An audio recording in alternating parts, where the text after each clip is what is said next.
Boys and girls, this is your boy Dread. I am back, and this is episode 1 of the 2017-2018 NBA podcast. And I'm here with my boys from the NFL podcast, Flipside and Wazatah. What's up, guys? Thank y'all for joining me for the NBA podcast. Thanks for having us, man. Thanks for having us, bro. All right. Anyway, let's go ahead and get this bad boy started. Let's go ahead and talk about All-Star Weekend, or more specifically, the Team Steph versus Team LeBron game. Now, I liked that game for the most. Well, the third quarter it kind of did get a little bit boring, but I mean, fourth quarter was pretty damn exciting.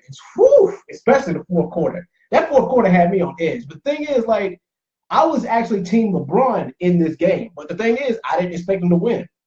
But the main reason why I picked Team LeBron was only just because Russell Westbrook was on there, and I was like, well, Russell Westbrook could be an X factor, and it's not really. I mean, it ain't really that many people who can, match Russell Westbrook. But well, I bet you the only one who probably could would be like a healthy Kawhi Leonard. But that's pretty much one of the only few. But I mean, all in all, I mean, I enjoyed the game for what it was, even though y'all gotta expect this for now. Because now, I mean, you can expect it because now people can stop being so much of a so much hard-headed about it. No defense is played in All-Star games at all, and guess what? I'm perfectly okay with that. I mean, this is a game where this is about high-scoring offenses entertaining the crowd only. Nobody really watches an All-Star game to see defense play. They want to watch the team score, do fancy dunks, make it rain threes, all that stuff. That's what they want to do. But congrats to Team LeBron. But yeah, Flip, what do you think about the All-Star game? I think if we go by that standard, we should thank Kawhi Leonard for all Ooh. Do tell. Tell us more. Well, shit, man, it was cool. I mean, it was a typical high scoring All-Star game. I wish they would have let us see them kick them before like the game, like just have them come out. Like they could have got rid of that Kevin Hart roast and just had everybody kick right before the game, just to give the viewers and everybody something else to see. The game itself was cool, man. I mean, my favorite part was when KD saw Embiid catch that ball line, 3-point line. He was like, oh, go ahead, take it. Yeah, and did you see that block that Russell Westbrook got put on him? Whew. Oh yeah, man. I didn't see that coming at all. But yeah, I feel Team LeBron kind of winning this one, but I mean, after that first quarter, I was kind of like, I don't know. Yeah. It might be a Team Steph kind of game, but I mean, it was cool, but it wasn't like, like, oh, this is the greatest All-Star game, like top 10 All-Star games or anything like that. Yeah. But all right, yeah. I'm not gonna lie. Can we give a shout out to Jimmy Butler for having a DNT for a hangover? Yeah, shout out to Jimmy Butler for that. Man. Oh, that's pretty funny. Yeah. I mean, you know what? Even though we've just had an All-Star game and it's high scoring, last year's All-Star game, both teams almost broke 200. Yeah, they did, which was nuts. Yeah. I felt like last year was like 182 to 192, and this year, even though it was 148, 145, you could argue that there was actually more defense played. Yeah, there was a little more defense played because they weren't playing defense for nothing last year. Yeah, and then and shout out. And I also appreciated Anthony Davis rocking the Cousins jersey. Oh yeah. Respect for that. That's all. Yeah. So I mean, it was enjoyable. It was fine. I haven't really like enjoyed the All-Star game like in a little while. I felt like the really last game I really remember enjoying was like I can't remember if it was the game where like Dwayne Wade like broke Kobe's nose or something, or was it vice versa? Someone broke someone's nose in that game. Yeah, that was nasty. You know what game I'm talking about, Flip? I know what game. I know exactly what game you're talking about, but I can't really put my finger on it. But I remember that.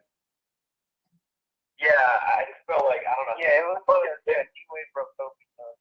Yeah, damn. I felt like it was. I felt like it was it more competitive back then in some games? I mean, I know guys will get competitive towards the end, but I felt like there was games like that. Then you had games like with Michael Jordan's last All-Star game when he hit like a go-ahead, but then like Kobe drew a foul or whatever, and hit free throws and send overtime, like looking at a Kobe move, trying to steal Michael Jordan shine. Mm-hmm. But I don't know. I don't know this game, the whole All-Star weekend. I don't know. When was the last time, like from top to bottom, like 3-point contest, dunk contest, All-Star game, did it really feel like a complete All-Star weekend? 2011. It had to be like it had to be 2011. 2011. What was the dunk contest? What was the dunk contest 2011? Blake Griffin, DeMar DeRozan. Blake Griffin, DeMar DeRozan. All right. So that was Blake over the car, right? Uh-huh. No, that had to be way. What's that? Wow. Oh, Since he jumped over the queue? Yeah, that was 2011. That was 7 years ago, dude. That felt like it was like maybe 3 years ago. Oh no, no, 7 years ago. God damn, we're getting old. Yeah, I know, right? That really doesn't feel like 7 years ago. I was in my first year of college when that happened. Yeah. I was 11.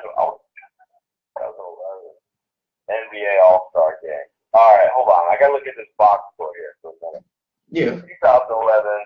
The West won 148, 143. Kobe Bryant MVP. Mm-hmm. Oh, in Los Angeles too. Mm-hmm. Interesting. Yeah, I was back when Derrick Rose was popping too. Yeah, Derrick Rose. Derrick Rose earned the MVP of the league that year, and it's just a damn shame that after he went down, it was all down here for him. I mean, that was pretty much the beginning of the end for Derrick Rose, and that was when he was lighting it up. It was like a back-to-back, right? Like Paul George broke his leg, and then Derrick Rose like went down to another injury. Yeah, and then Kobe went down with an ankle injury, and he was out for about 4 weeks. He was supposed to be out for 6, but he was out for 4 and came back in the NBA playoffs. And then he came back and lit it up too. But thing is, what are we talking about? Did Kobe blew his ankle or his Achilles? His ankle. He broke his ankle bone. He didn't tear his Achilles. He didn't tear. I think he tore his Achilles, and it had to be like 2012, 2013 when that happened. I want to say 2013. Yeah. He tore his Achilles in the last game of the regular season against Utah. Yeah, that was a damn shame. Yeah, and that's something I want to talk about later with, the Kobe and LeBron comparison. Matter of fact, we can go ahead and talk about it right now before we get into our yeah, I know. Yeah, I mean, no. You knew this. Don't say, "Oh Lord," because you knew this was coming, Flip. You knew it was coming. All right, check this out. Let's talk about it.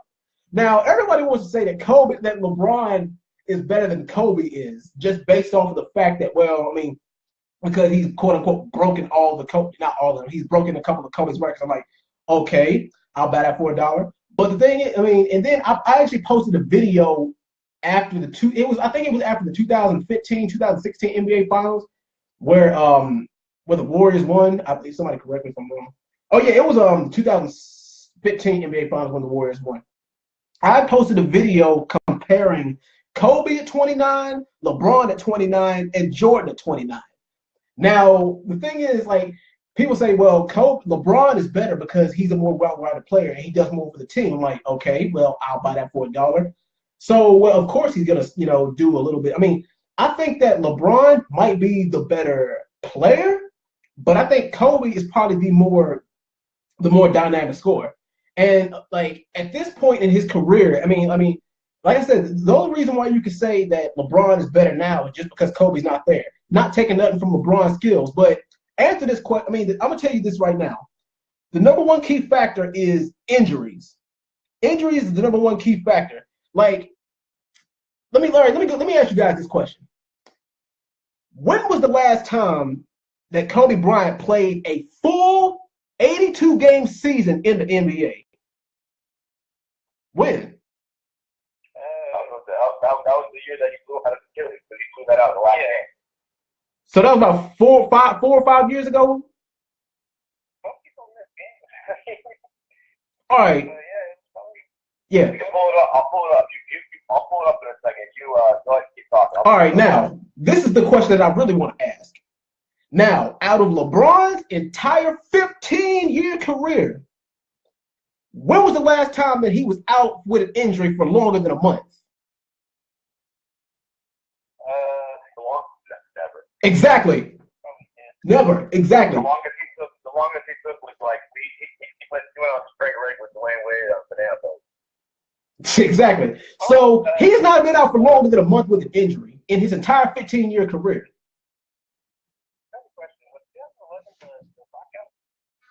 The lockout was 60. Yeah, 60. Was the lockout 62 games? Was it 60 games? I believe it was. The lockout was the year. The lockout was the year the Heat won that title. Yeah, 2012. It was 2012 when that happened. Yeah. See, the American people were still trying to make a case that LeBron really should have counted. LeBron's title really should have counted because it wasn't in the full season. Yeah. But see, the point that I'm trying to make is that, and I was arguing with this about, on the Bruce Blitz podcast, shout out to Bruce Blitz, and about how Kobe, even though he puts asses in seats and he's probably one of the GOATs, how, some people will say that he's overrated. And people always want to bring up the championship ring argument when everything. But everyone's like, well, Kobe Bryant he's got 5 rings, but he didn't win all those rings by himself, did he? I say, no, he didn't. But at the same time, you could argue that the Lakers couldn't have won those rings without him either, right? Shaq said he could have won without this. Yeah, but I mean, the thing is, I'm telling you right now, the Kobe and Shaq dynamic duo is probably top 2. No. I'm gonna go ahead and say top 3 because you got Jordan and Pippen, then you got Kobe and Shaq, then you got Magic Johnson and Kareem. All right, let's do top 5. Then you got Westbrook. You got Westbrook and Durant.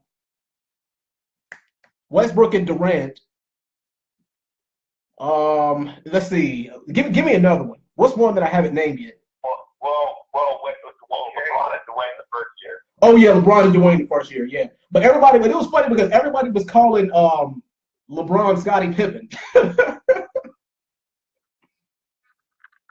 Although I might say I think at the peak I would say I might put Kobe and Shaq over Jordan and Pippen.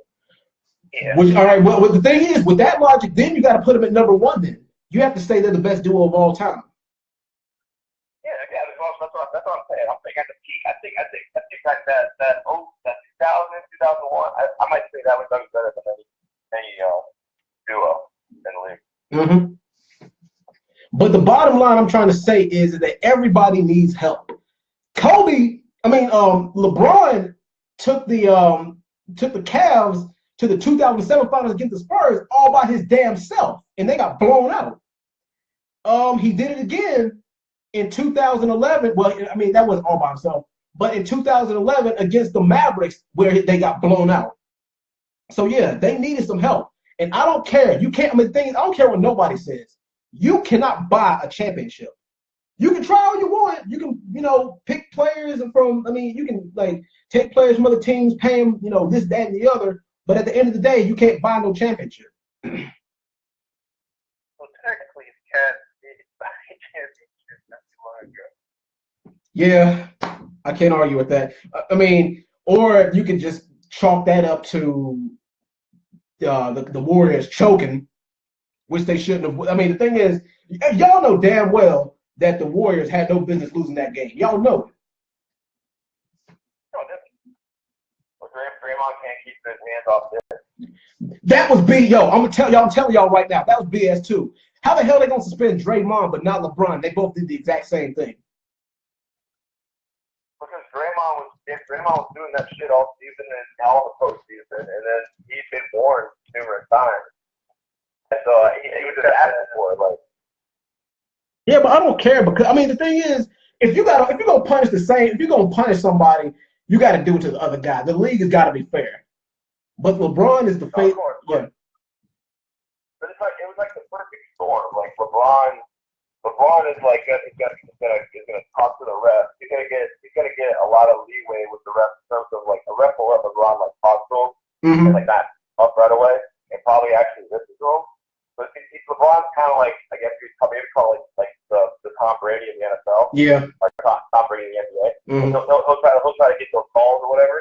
And then you have Draymond, who's the one who's like the antagonizer, who notoriously gets beat up and gets into it with the ref. So it's kind of like the perfect storm of everything. Like that's like without a doubt, he was going to get seeded, and obviously he was going to get ejected and then get suspended. Yeah.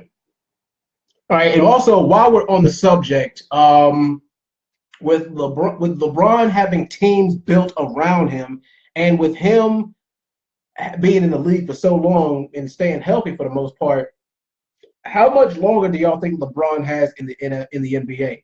I am gonna give him 4 more years.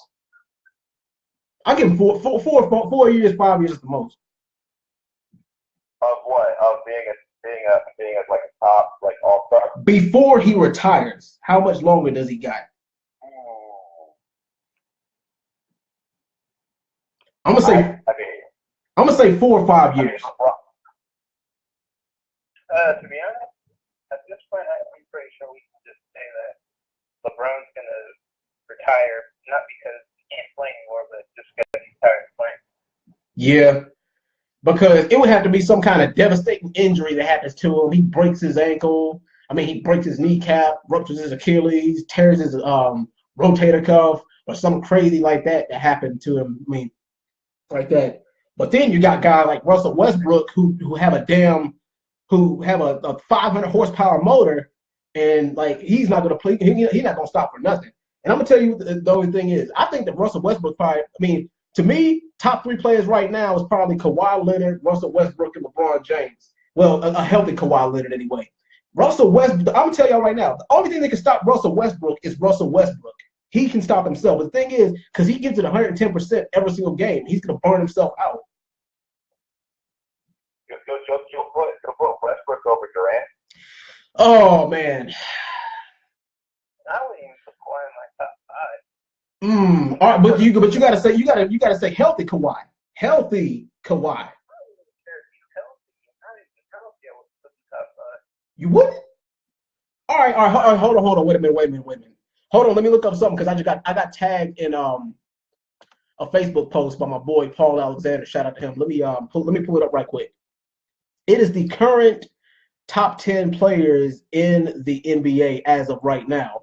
Now, I agree with who's on it, but I don't agree with where they are placed. They've got James Harden as number 1. They got LeBron James as number 2.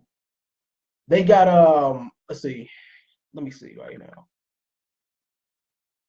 I'll say James Harden might be my front runner for the MVP this year. Oh yeah, definitely. That's what says. He definitely deserves an MVP this year. Let me see. Actually, James Harden MVP odds real quick. He's top 3 candidates for MVP.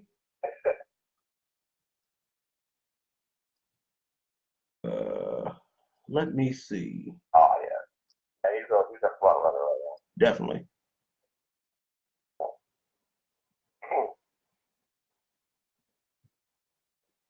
But yeah, Steph Curry's not. They have Steph Curry as number 7, and they got Kevin Durant last on the top 10. What? Wait. Go say the list in order. All right, LeBron. All right, Kobe Bryant. No, not Kobe Bryant, but current top 10 list. James Harden, LeBron James, Russell Westbrook is number 3. I don't even know how to pronounce that name. Yeah, John is Greek. Okay. Yeah. Karl Anthony Towns is number 5. Jimmy Butler is number. Oh my God. Yeah. Oh no. Wait a minute. Let me keep going. Jimmy Butler as number 6. Anthony Davis is number 7. Steph Curry is number 8. Okay. Damian Lillard is number 9, and Kevin Durant is number 10. That is the Bleacher Reports. Yo, the only top 10, like, only like top 5, top 6 list that Jimmy Butler needs to be cracking is Jamie Foxx in first place. Woo! All right, but yeah, I mean, do y'all agree with Steph Curry is number 8? Steph Curry, well, I'm not putting Butler or Karl Anthony Towns above Curry. Yeah, Karl Anthony Towns don't need to be no top 5. I would, if anything, you should switch Anthony Davis with Karl Anthony Towns. It would make more sense to put Anthony Davis at number 5 and Karl Anthony Towns is number 7. That would make a lot more sense. But yeah, the top 3 are James Harden, LeBron James, and Russell Westbrook. Now, this time last year, Russell Westbrook was my number 1. He was the best player in the NBA to me. But yeah, they got Kevin Durant on the top 10 list as last. Oh yeah, honorable mentions: Kyrie Irving and Chris Paul.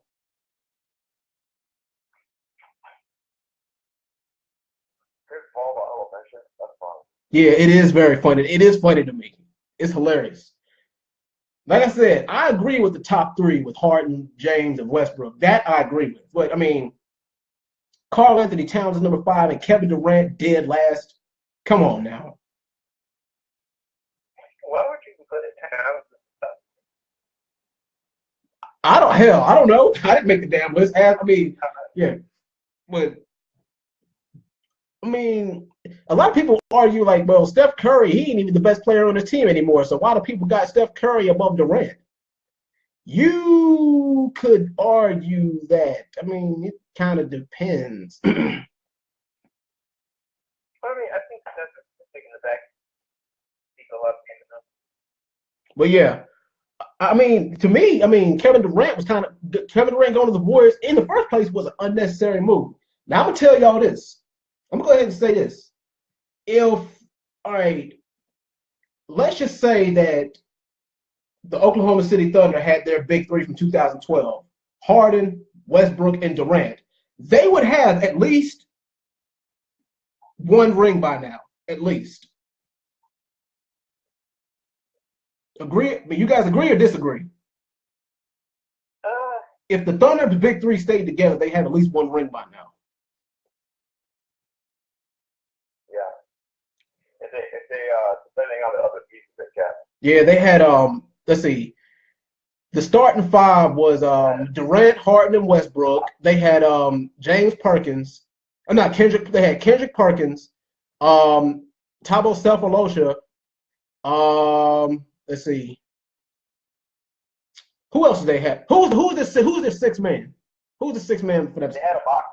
Yeah, Serge. Yeah, there you go. Serge Ibaka. Serge Ibaka was there. Yeah, there you go. Yeah, Michael was like the 4th best player. Yeah. So yeah, that was a hell of that 2012, that 2011-2012 Thunder squad was a hell of a squad. So I mean, yeah. But yeah, I mean the Thunder. But the thing is, the West has always got some stiff competition. But now there's only like really 4 teams in the West that can win. I mean, because I'll probably say that the most slept on and most dangerous, underrated is probably the San Antonio Spurs. And the Spurs have always been dangerous. I mean, look at who they got. Look at their squad. Even when especially when all right, is Flip calling back in? Yeah, I don't know. Yeah, there's Flip. All right, but anyway, what I was saying, even when was still playing for them, let's see, Kawhi Leonard, Tim Duncan. Let's see, Danny Green, Kawhi Leonard, Tim Duncan. That 2014, I think that 2014 squad that the San Antonio Spurs had, I believe. Yeah. That was a dangerous ass squad. Yeah. Especially with Pop. Yo, I'm gonna tell you, yeah, Greg Popovich is like the damn of the NBA. He's like the Bill Belichick of the NBA. Yes. He's definitely the Bill Belichick of the NBA. Yeah, but the Spurs, back that up. I mean, how many? Well, You got five titles. yeah. Yeah. He's got five titles, and he's beaten. I mean, he's beaten probably better competition in the finals than like Brady beating in the Super Bowl. Yeah, you can definitely argue that. Comparatively, like the Spurs beat the Heat. You know what I mean? Like they smoked the Heat after losing in 7 games the year before. Yeah, which they shouldn't have lost. They shouldn't have lost that series, in my opinion. And by the way, the Game 6 of that series is probably the greatest, like one of the greatest games of all time in the finals. Didn't it go to double overtime too? I think it did. Yeah. No. Or did it just? Ray Allen shot was the winner. Oh yeah. You're right about that. It was single overtime. Yeah. Yeah, the one with Ray Allen. That was crazy. I remember I was literally on the edge of my damn seat watching that game. I was like, oh my God, I can't believe it. And then Ray Allen just came out of nowhere. Wow. Dropping him. But yeah, guys, let's go ahead and get into these NBA standings and our predictions of who all right, like I said, we're gonna do something a little bit different than what we do in the NBA. We're just gonna say how these teams are gonna finish. All right, let's go. The Toronto Raptors, which is a team that, I mean, as good as they're doing, they're still under the radar because some people say they're going to do good in the regular season, but they don't see them as serious title contenders. But they have a 7-game winning streak right now. I'm going to go ahead and say that they're going to finish the regular season over 500. Flip, what do you think? But the Raptors, yeah, of course they're going to finish over 500. Oh, yeah, definitely. Yeah. Besides the Cavs and the Celtics. The Celtics, yeah. Yeah, that definitely said they'll probably finish in the top 3 seed. Oh yeah. I think maybe the Celtics have up, but they're definitely the Atlanta Hawks this year. Yeah. Yeah. All right, Wazata, what do you think? Over or under for the Raptors? Yeah, they will, but they're a team that like always kind of like impresses during the regular season. It gets people kind of like convincing themselves that like this is a team that could probably take LeBron's team to 7 games and maybe beat the Cavs. So yeah. The team is. I mean, I'm always like, but let me see how this team plays in April and beyond. Yeah, definitely. Because Kyle Lowry and DeRozan, it just doesn't happen for them in the playoffs. But they need a center. I'll tell you what it is. They need a reliable center. The Raptors, if they had one, then you can give them a chance. Yeah, and this type of league, I don't know. Yeah. Yeah. I'm trying to look. I'm trying to see. I mean. Yeah. Ooh. Yeah. I guess put Andre Drummond on the team. Do you see him making finals run? I see that. You know what? I'm gonna go ahead and take a risk. Yes, I do see them making it. They got Andre Drummond, but I mean, it would depend on who they face if they were to win. I mean, if they were to it depends on who they facing in the finals if they'll win or not.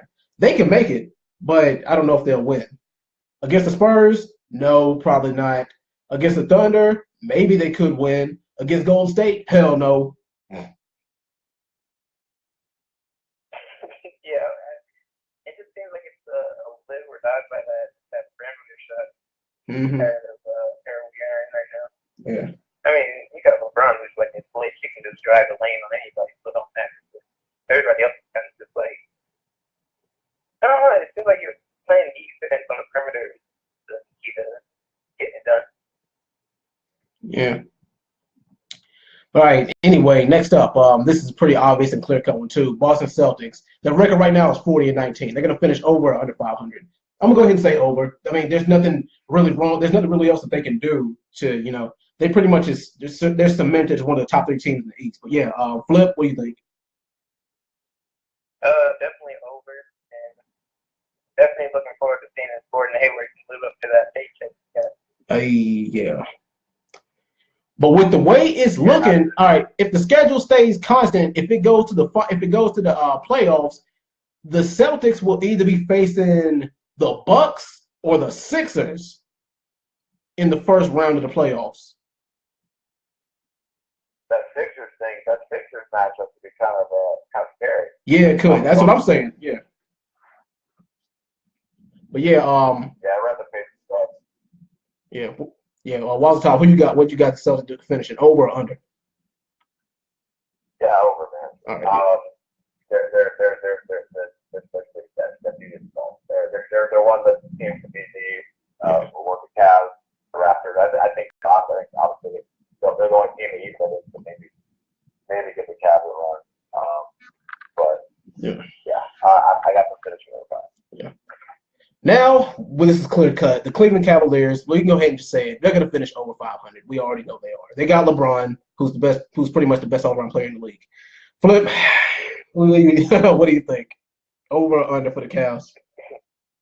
If they keep, okay, they got Clarkson and Hernandez, and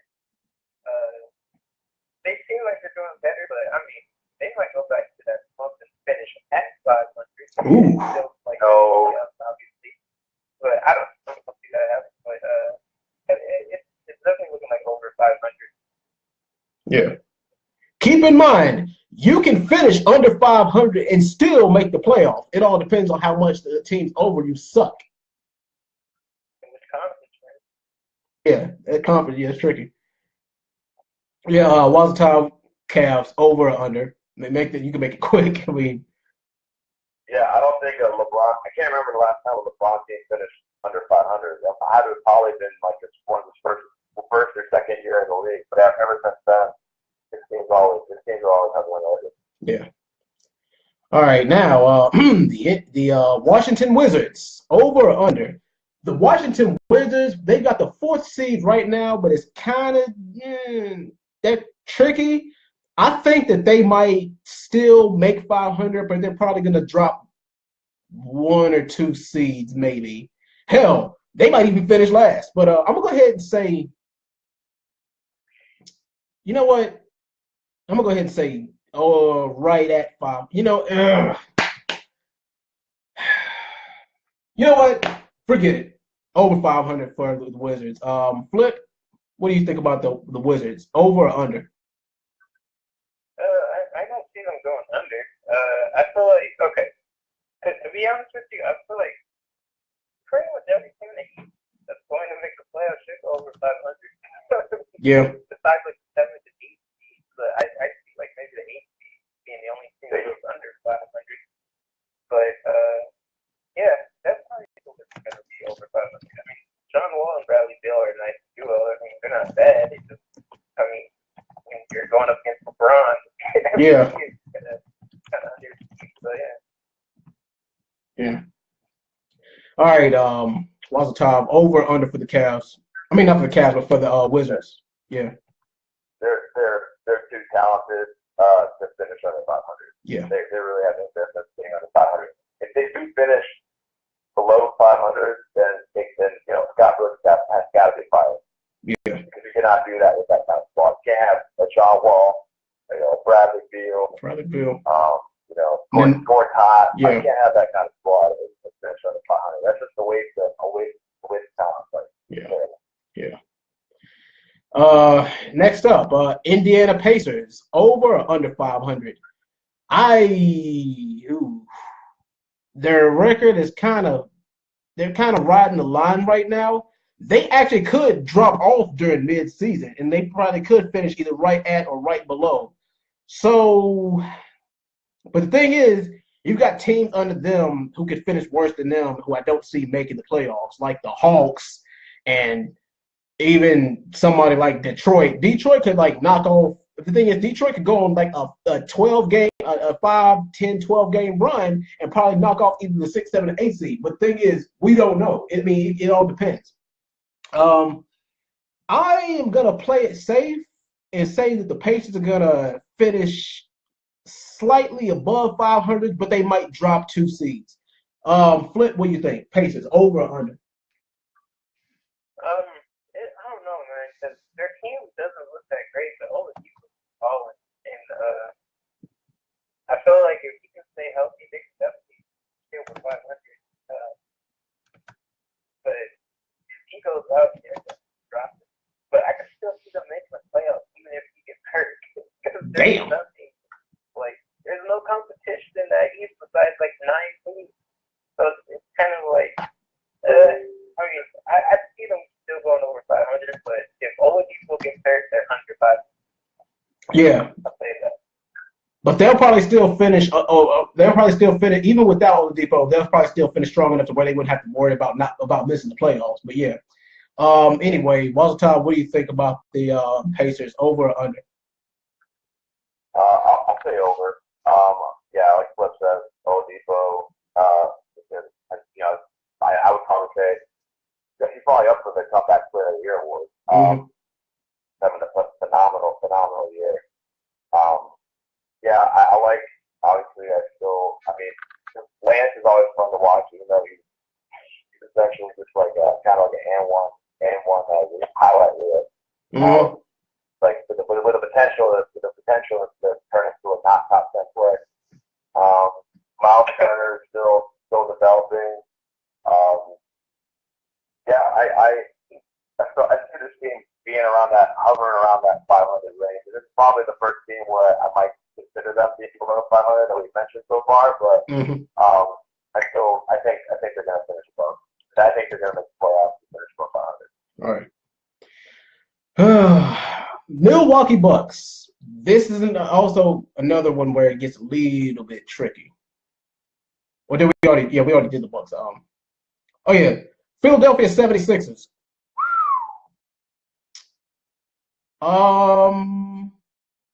Their record right now is 30-25, and they're on a 5-game winning streak. But they're 7th seed right now.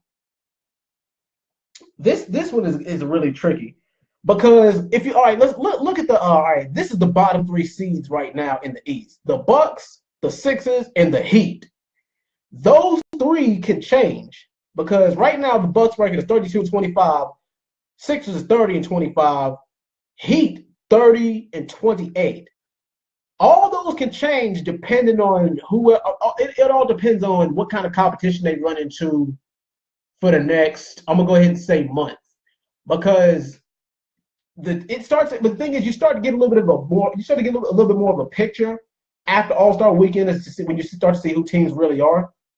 And if anybody could drop off right now, it'd probably be like the bottom 2 seeds. I'm gonna go ahead and say the Sixers probably will finish right at 500, if not slightly above. Flip, what do you think? Over or under for the Sixers? I'd say definitely over. I see the Sixers actually going up to like 5 feet. Wow. The season, to be honest. Wow. Besides that first round butt that they picked up, Embiid and Ben Simmons, man, they've been leading that team. And I feel like they're a really great duo. Yeah. So, all right. Yeah. I'm gonna ask you guys a question after Walter Top gives his thoughts. Sorry, but Walter Top, Philly, over or under? Over, because I want to see this team in the playoffs. I just think they've already gone out too far. They can't tank now. They've already gone too far into the trust the process mode.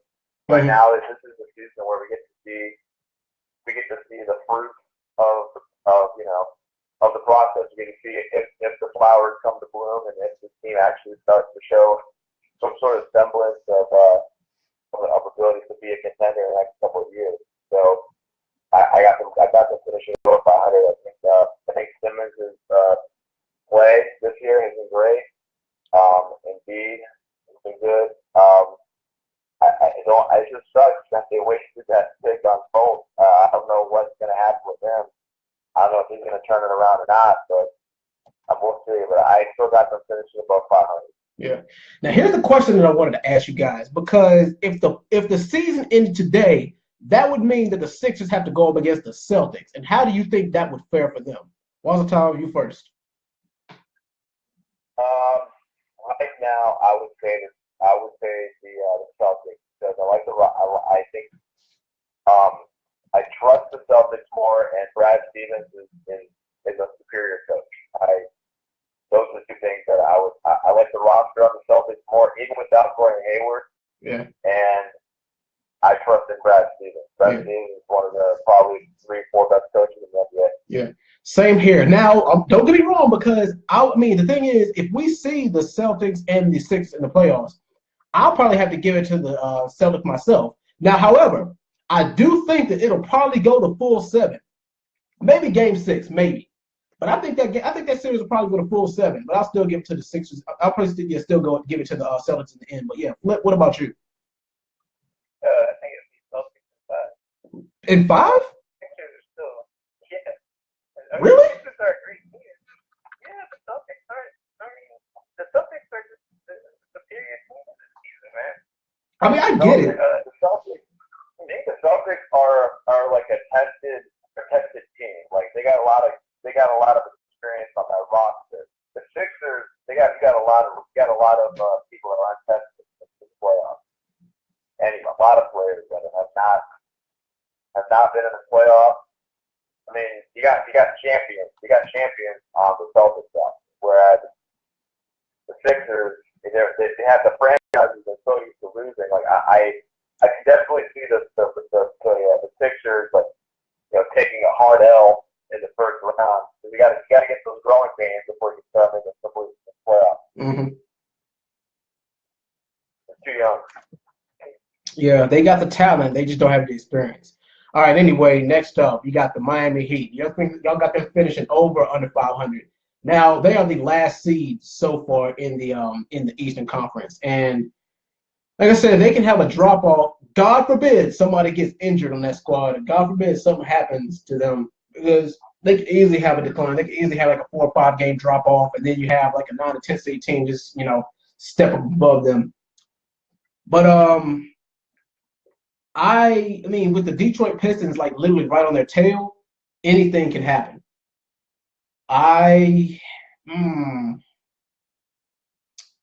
Hopefully they don't make me regret this, but I'm gonna go ahead and say the Heat's probably gonna finish just slightly above or right at 500. Flip, what do you think? I think the Heat are gonna fall out and secure that 8th seed with an under 500 record. Our first under 500. Yeah. Yeah, they're definitely gonna be 500. Yeah. But do you still see them making the playoffs? Yeah, definitely. I mean, the Pistons are probably going to be under 500 too. So.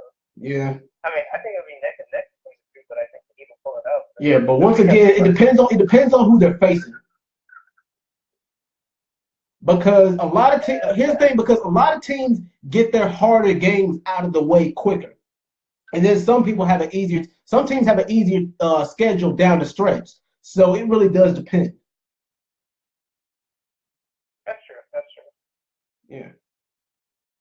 But shoot, I'm looking at the schedule for the Pistons right now. Theirs is just a little bit easier than the Heat schedule is. But I mean, I think that the Heat's gonna get tested, so that's why I gave them the slightly at 500 edge. But Walter, what do you think about the Heat finishing over under 500? You know what? I'm looking at the Heat schedule too. At first, I was considering probably putting them below 500, but I don't think the schedule is that bad. Just looking at the next like 4 or 5 games, they got Phoenix, Los Angeles, Detroit obviously would be a tough one. Then they got Washington and Philly obviously. Those are teams that they're picked for season purposes. So I'm almost thinking about going back on my prediction, saying above, but I'm just not sure what I like about this team. I mean, I don't think I'm as impressed with Whiteside as I should be. Mm-hmm. I mean, obviously it's nice they got Dwayne Wade back. I'm just not sure. I mean, Dwayne Wade obviously will be a good veteran off the bench for him. But Yeah. I just don't. In terms of impact, I don't know, locker room impact maybe. always like Dragic, always like Tyler Johnson, Winslow, great defender, but I just don't think they have the horses. Although Spoelstra, Spoelstra has proven to me he's a really good coach.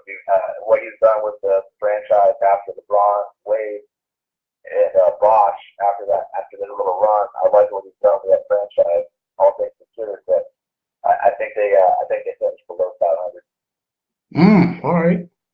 Now, Detroit Pistons, over or under?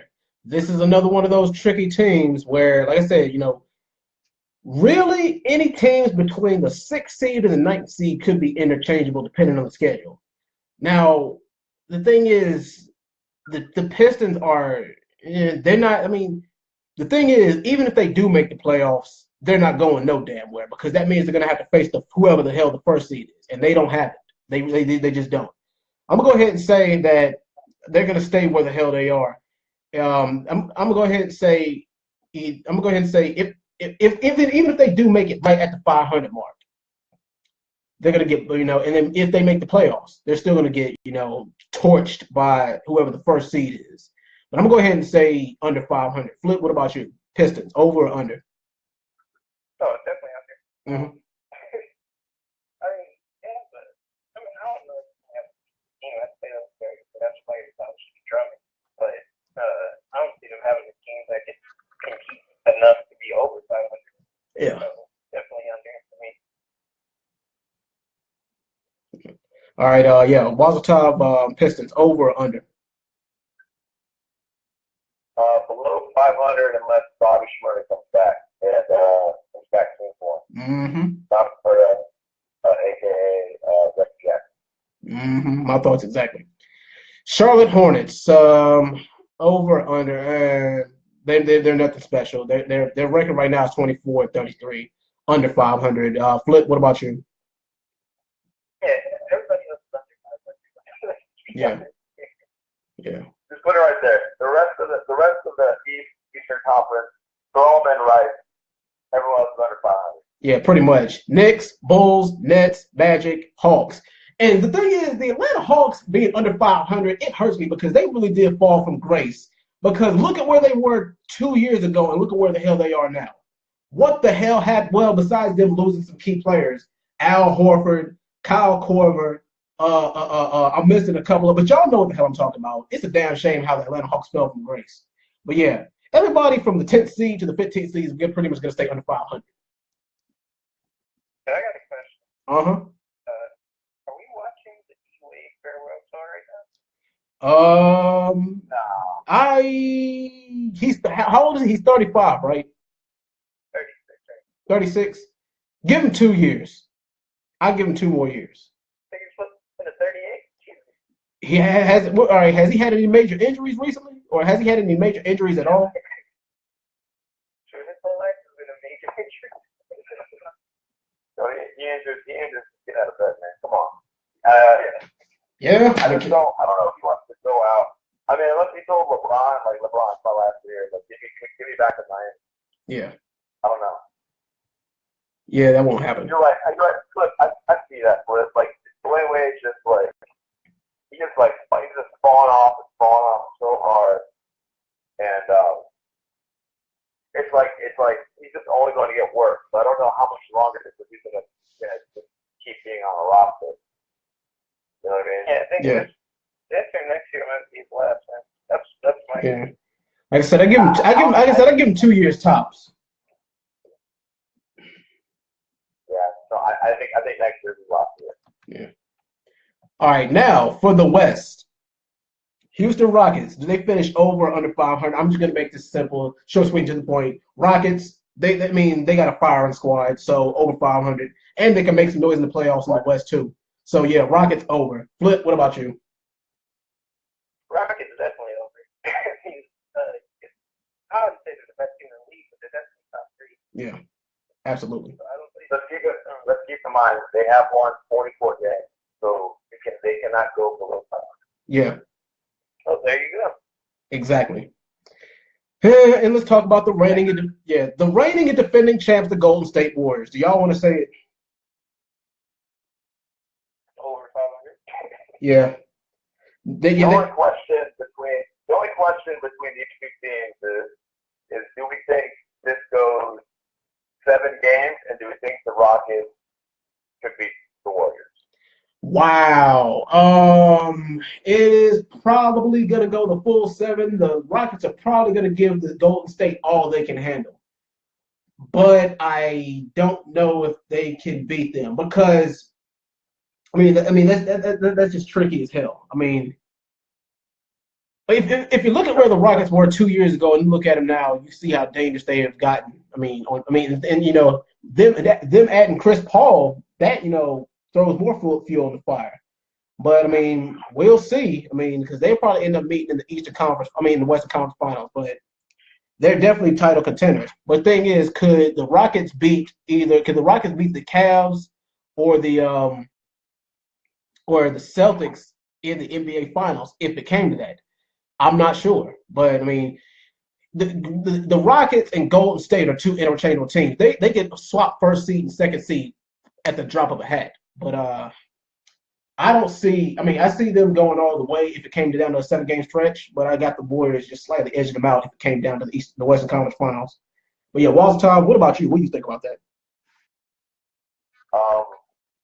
Yeah, I think it goes 7, and I don't know. I really want to see how Chris Paul performs in a conference finals because we haven't seen that yet. Right. So I would like to see if he takes his game up another level. But I like the way the team's built. They're really fun and entertaining to watch in terms of just the straight up onslaught of threes they take the game. Mm-hmm. They got some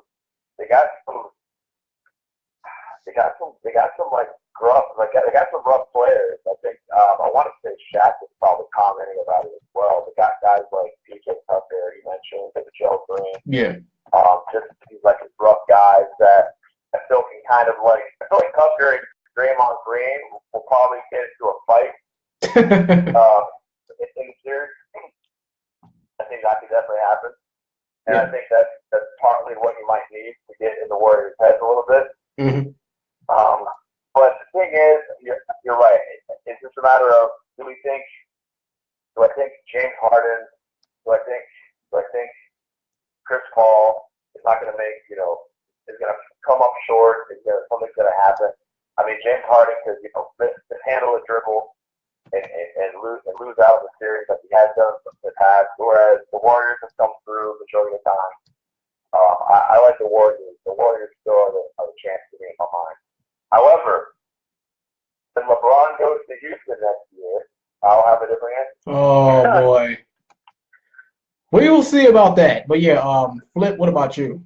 I mean, what do you think about like if the Rockets and the and Golden State meet in the Western Conference Finals? I think if they had two wills to, I would give them more of a shot. Mm-hmm. But that Warriors team, man, it's dangerous. Yeah, they got a bunch of sharpshooters, of course. They don't play. The thing is, the Warriors don't play no defense at all. They live by the 3 and die by the 3, and it is working. It has been working for the past 2 years. They do. They play it, but the thing is, they're not known for it. But the thing is, when you have an offense that's good, you don't need to play defense. No, here's the thing: Clay, Durant, and Draymond are all really good defenders. They're all really And Iguodala, yeah, definitely. People sleep on Iguodala. Iguodala's a 6 man, ain't he? I think Iguodala is their reliable 6 man. But yeah, yeah, I hope so. Yeah. I mean, Nick Young's turning into a reliable bench guy. Mm-hmm. Yeah, so why do you Yeah. All right. But let's speak on the flip. Yeah.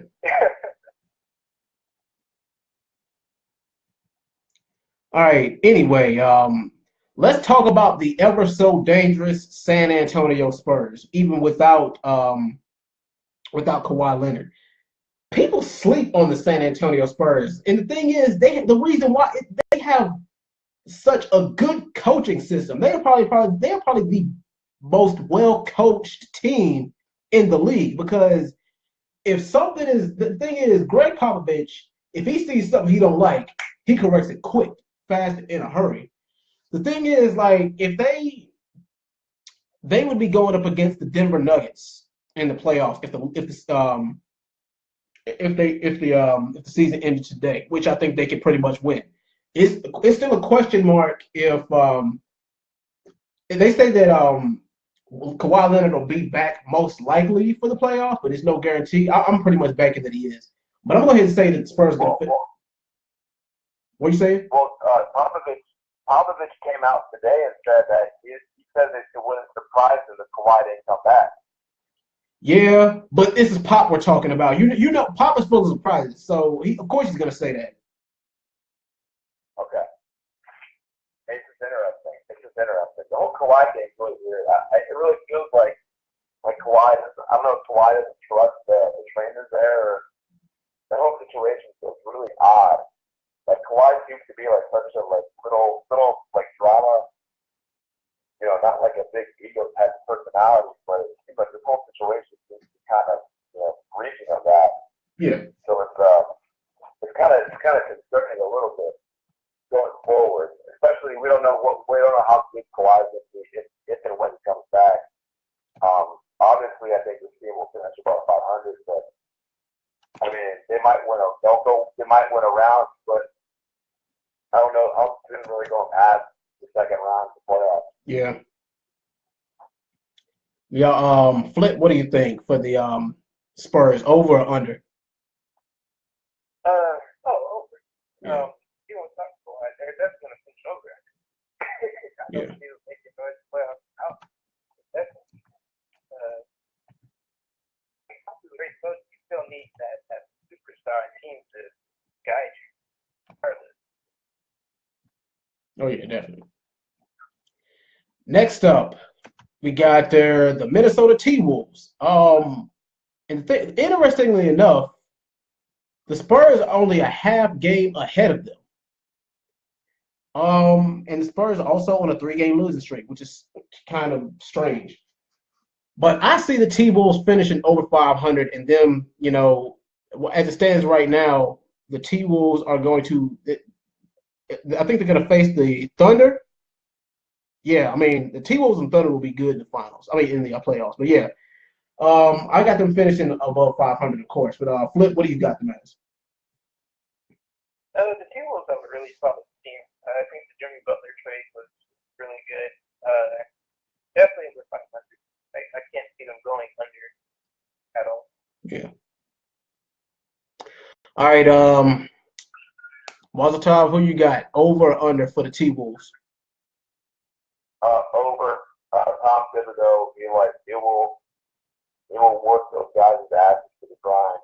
Oh yeah. To get them in every regular season game, and they will definitely finish above 500 for sure.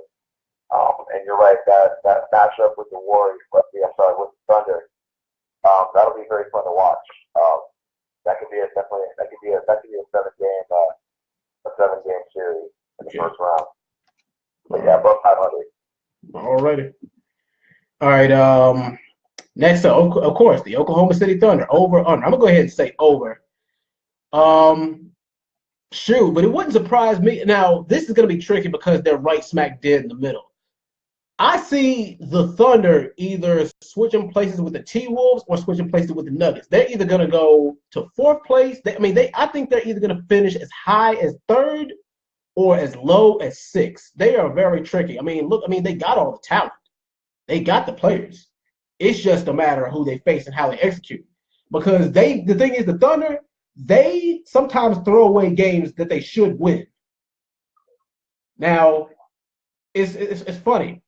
Because they're almost like the Pittsburgh Steelers of the NBA.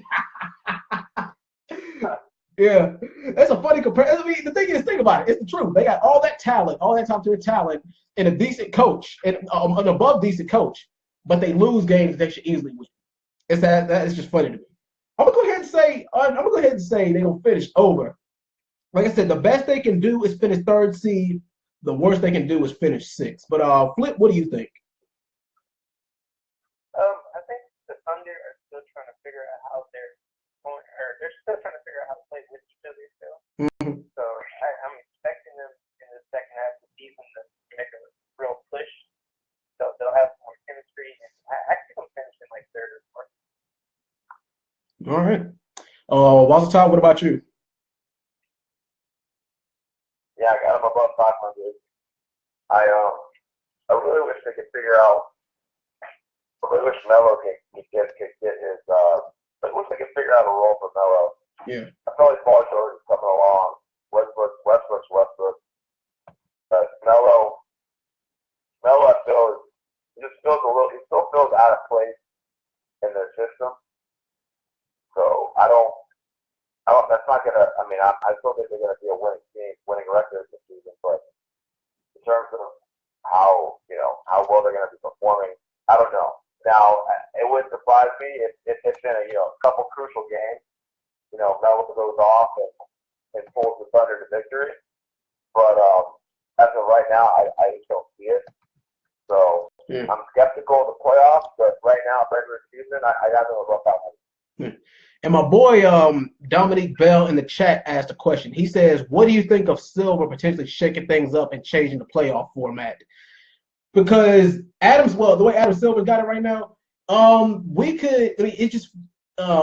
it's going to be the top 16 teams because, hell, the way it could work out is there could be it wouldn't even be an East and Western Conference Finals. It wouldn't even be an East team and West team in the finals. It could be 2 West teams in the finals.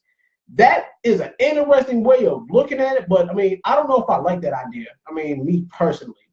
But, yeah, what do you guys think about that? I think that'd be too weird.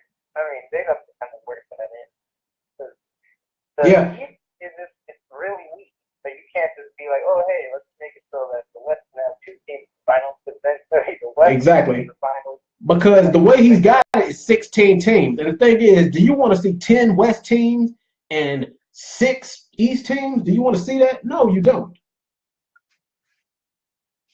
I mean, why not? I mean, personally, I think y'all should embrace change. I think y'all should be open-minded to the idea that Adam Silver is he's just trying to bring something new. I mean, look at the format for the All-Star game this year. Yeah. I mean that was interesting. Now, granted, we would have liked it if they would have had the draft televised. That would have made it a hell of a lot more interesting and more entertaining. But for now, we're just gonna leave it as. We don't know who got drafted, where and everything like that, but it's still made it for an interesting game, interesting concept. So I think I'm kind of open to the idea. I think there's been so many times where we had a team below 500 in the East make the playoffs, and then a team above 500 in the West miss the playoffs. Yeah, that's true. So I'm kind of here for it. I'm kind of here for that shit. Yeah. It's interesting because it does shake things up because everybody's saying that they're tired of seeing the same 2 or 3 teams in the playoffs every year. But hey, some teams can't help it if they're good or not. But like I said, to me that's an interesting concept to me just to see how it would play off because it's been a long time since we've seen an 8 seed team knock out a 1st seed team. Been a while since we've seen a 2 seed beat a 7 seed. It's been a while since we've seen that. And the thing is, if that kind of format happens, we can see that a lot more. Exactly. Right. I think the problem lies in the talent right now in the NBA is still like stacked for a couple teams. Like it needs to be spread out a bit more. Yeah. Before we see anything that's like dramatically, game changing. Because in the end, we're still going to see either Cavs, Celtics, Warriors, or Rockets in the final. Mm-hmm. Maybe a Spurs or some showing, but those other teams are still going to be knocked out of the playoffs, right? Right. Yeah, that's it. All right. Thanks, Dominic, for the question. But next up, you got the Denver Nuggets. Over or under. I got them finishing over, but I don't really see them going that far in the playoffs, especially if they have to face the San Antonio Spurs or something like that. But yeah. Anyway, Flip, who you got? What do you got? The Nuggets going over or under? I got him going over just because I like that Jokic dude. He's really Yeah. pretty good. So yeah, I definitely put him over. But the thing is, what's sad is that 2 years ago, the Memphis Grizzlies would be in the exact same spot that the Denver Nuggets would be. The Grizzlies fell off hard, but we'll talk about them in a second. But anyway, Walter, what you got the Nuggets as, over or under? I got them over 500. Hopefully, I like to see Paul Millsap get back in there, come back from that injury, just to kind of help solidify the team. But in the meantime, guys like Flip said, like Jokic, Will Barton, I've always kind of been a fan of Wilson Chandler. But I don't know.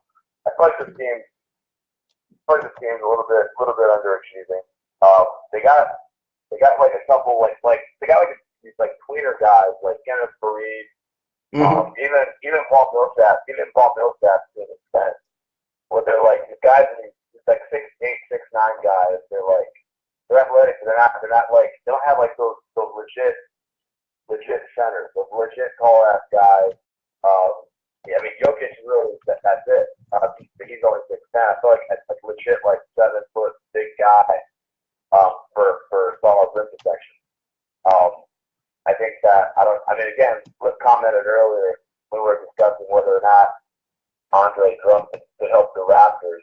I don't know if that's where the league is, and maybe I'm wrong, but I feel like the team's kind of caught in between. They have a lot of good forwards that kind of like that position, that skill set, that height.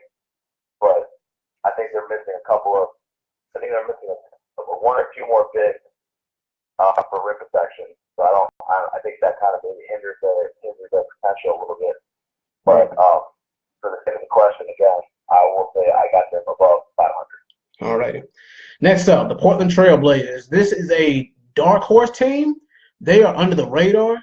But, the thing is, they could actually sneak up a couple of spots if they play their cards right. The thing is, let's just say they go on like a 15-game winning streak. They could be fourth place. They really could, especially if a couple other teams drop off. Especially if a team like the Nuggets or the Wolves or the Thunder drop off. Not likely. The thing is, it's possible, but it's not likely. I got the Blazers finishing over 500.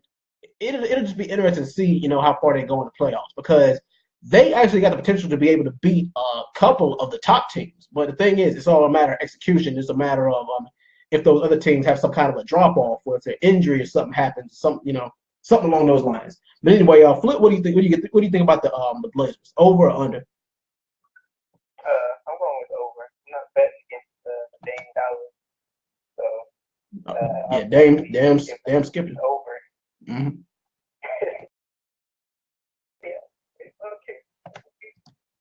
We can be able to do. I think Dame Lillard can arguably be a top player league, right? Absolutely. Yeah. Top 10. No question about that. Yeah, I'd definitely give him an over 500 chance. Yeah.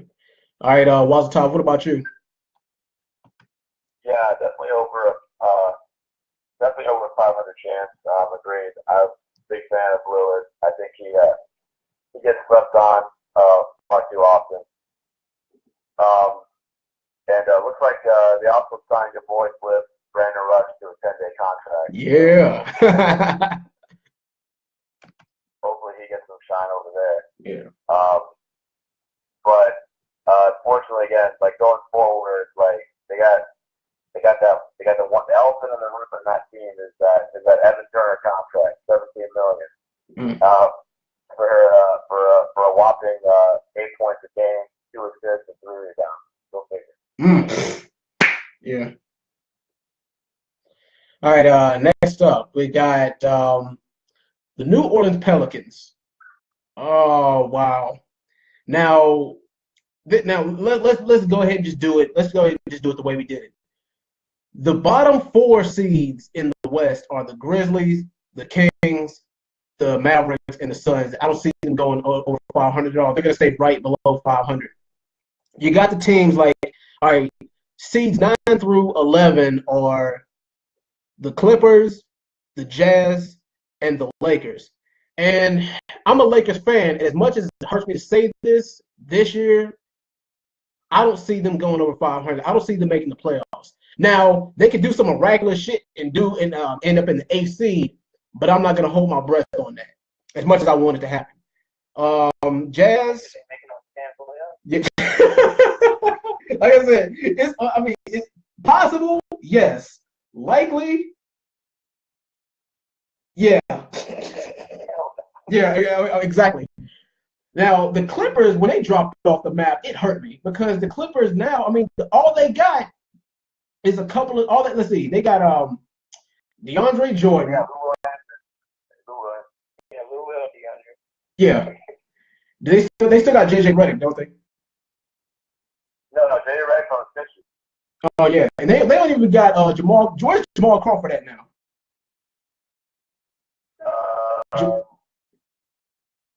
Where's Jamal Crawford at? Yeah. Let me look that up real quick. Yeah. I can't think of that. Jamal Crawford is on Timberwolves. Yeah.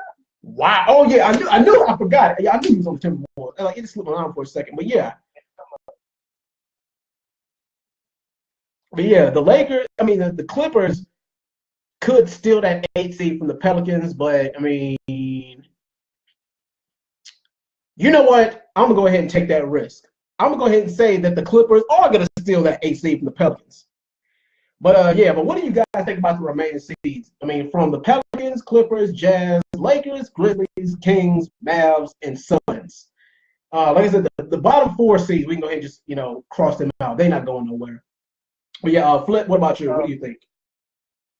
I think the Clippers are going to fall under 500. I feel like most of their record was when they had Blake still. Mm-hmm. So I don't see them. But Blake couldn't stay healthy, though. Yeah, but I still don't see them continue that run. He'll be close to 500, maybe like a little bit under 500, but I see them falling off. The Pelicans, maybe 500, but I think the team that's going to take the 8th seed is probably going to be the Jazz. Wow. They got excellent. They got excellent numbers back. I hope he finally lives up to potential. But Donovan Mitchell's been killing it, man. I thought they were going to be like that Suns team after Hayward left, but they've been holding on strong. I think they see. Yeah. All right, Tom, what do you think about the remaining teams? And, do you see the Clippers switching places with the Pelicans, or do you see them having to drop off, or what do you think? I do see. I agree with Flip. There's bias in my point, but I believe that the Jazz will get the last spot. I don't think now necessarily the Pelicans. I'm not saying the Pelicans get knocked out. The Pelicans could swap with the Blazers. Blazers could fall out. I can see that happening. I don't think the Clippers have the horses to carry them over. I think it had too much turn. It had too many guys leave for them to kind of keep it together this season. But meanwhile, Utah's won 11 in a row. Mm-hmm. Mitchell is my rookie of the year for how well he's been playing and how much he stepped up. Being a low pick as well. He's not he wasn't even like a lottery pick. People passed on him in the draft. He was a steal of hell. Right. Exum, I'm not sure when he's going to be back, but if he comes back, I look forward to it because I saw some things in the Warriors series last year, the playoffs, that I liked defensively. I think he's a gambler. I really want him to come back this season. But Rubio's holding it down. Favorite can go there. And I do like the addition of Jay Crowder. He was being wasted in Cleveland. Yeah. He was good in Boston. He got wasted in Cleveland. I think he's going to be a good addition. He has been so far for Utah. I think he's a solid guy coming off the bench.